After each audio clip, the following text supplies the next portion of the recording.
പലരും ചോദിക്കുന്നില്ല, എന്തിനാണ് ഈ സഹനം? മനുഷ്യനെ വലയ്ക്കുന്ന ഏറ്റവും വലിയ ചോദ്യമാണ്, എന്തിനാണ് ഈ സഹനം? എന്തിനാണ് ഞാൻ ഈ സഹിക്കുന്നത്? എന്തിനാണ് എൻ്റെ ജീവിതത്തിൽ ഈ മുറിവുകൾ? ഏറ്റവും ലളിതമായിട്ടൊന്ന് മനസ്സിലാക്കിക്കേ പ്രിയമുള്ളവരെ, ഞാനൊരു എളുപ്പ വഴി പറഞ്ഞു തരാം. നിങ്ങൾക്ക് സ്പിരിച്വൽ ലൈഫ് ജീവിക്കാൻ ഒരു എളുപ്പ വഴി പറഞ്ഞു തരാം.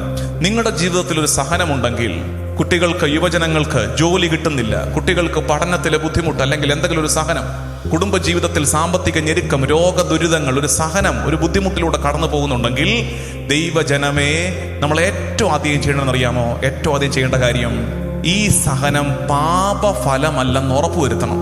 ഈ സഹനം പാപഫലമല്ലെന്ന് ഉറപ്പുവരുത്തണം. എന്താ അത്? അപ്പൊ അതിനെന്ത് ചെയ്യണം എന്നാ പറയുന്നത്? എന്ത് ചെയ്യണം? കുമ്പസാരിക്കണം.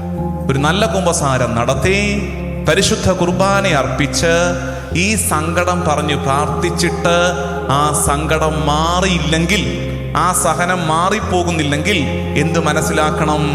ഇത് എനിക്ക് കുടിക്കാൻ വേണ്ടി എൻ്റെ കർത്താവ് തന്നിരിക്കുന്ന പാനപാത്രമാണ്. ഈ പാനപാത്രം തട്ടിത്തെറിപ്പിച്ച് കളയാനുള്ളതല്ല. ഈ സഹനത്തിനൊരർത്ഥമുണ്ട്. എല്ലാ സഹനവും ഒഴിവാക്കി കളയേണ്ടതല്ല. എല്ലാ സഹനവും ഒഴിവാക്കി കളയേണ്ടതായിരുന്നെങ്കിൽ നമ്മൾ ഇന്ന് ഏറ്റുപറയുന്ന സെബസ്ത്യാനോസിന് മുറിവുകൾ ഉണ്ടാകുമായിരുന്നില്ല, പരിശുദ്ധി അമ്മയുടെ ഹൃദയം പിളരുമായിരുന്നില്ല, ഈശോ കുരിശിൽ മരിക്കുമായിരുന്നില്ല. സഹനങ്ങൾക്കർത്ഥമുണ്ട്. ദൈവതിരഹിതമായി ഉപരി നന്മകൾക്കായി നൽകപ്പെടുന്ന ചില സഹനങ്ങളുണ്ട്. ആ സഹനങ്ങളുടെ അർത്ഥം അറിയുകയും മുറിവേൽപ്പിച്ചവരോട് നമ്മൾ ക്ഷമിക്കുകയും ചെയ്യുമ്പോൾ നമ്മുടെ മുറിവുകളിൽ നിന്ന് രക്തമല്ല, പ്രകാശമൊഴുകും. ആ പ്രകാശത്തിന്റെ വെളിച്ചത്തിൽ ഇനിയും അനേകർ നടക്കും.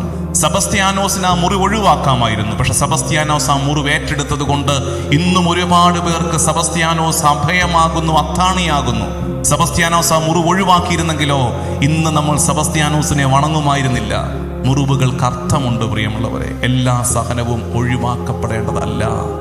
സഹനത്തെ എടുത്തു മാറ്റിത്തരാമെന്ന പരസ്യവാചകത്തോടെ പ്രാർത്ഥനാ കൂടാരങ്ങളുടെ എണ്ണമേറുകയും ജനത്തിന്റെ പ്രാർത്ഥന മുഴുവൻ സഹനം എടുത്തു മാറ്റണമേ എന്ന് മാത്രമായി തീരുകയും ചെയ്യുന്ന ഒരു ആത്മീയ ശൈലിയുടെ കാലഘട്ടത്തിൽ ഈ തിരുനാള് പഠിപ്പിക്കുന്ന പാഠം, സഹനങ്ങൾക്ക് അർത്ഥമുണ്ട്.